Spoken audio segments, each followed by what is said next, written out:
eat a mango म्हणजे मी आंबा खाते. I काय आहे सब्जेक्ट. Eat काय आहे क्रियापदाचं फूड. A mango काय आहे ऑब्जेक्ट. आता पुढे दुसरा आहे प्रेझेंट कंटिन्युअस टेन्स म्हणजे अपूर्ण वर्तमान काळ.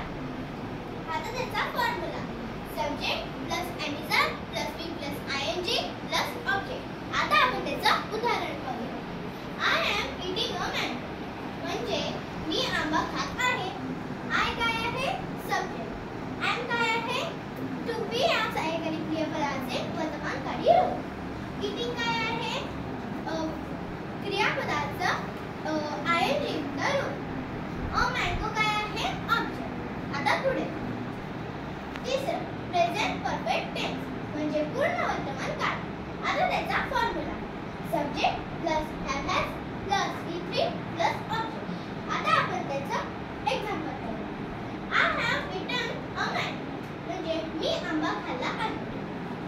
I काय आहे सब्जेक्ट. have काय आहे to have या सहाय्यकारी क्रियापदाचे वर्तमानकारी रूप.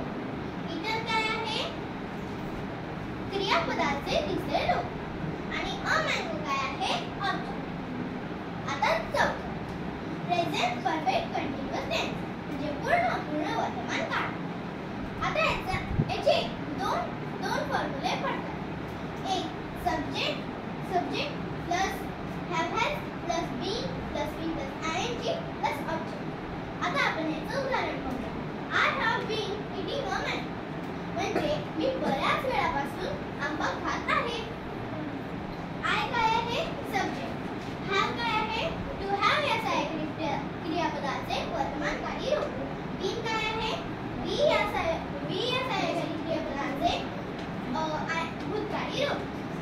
eating काय आहे क्रियापदाचे ing युक्त रूप आणि a mango काय आहे ऑब्जेक्ट. आता आपण दुसरा फॉर्म्युला बघूया.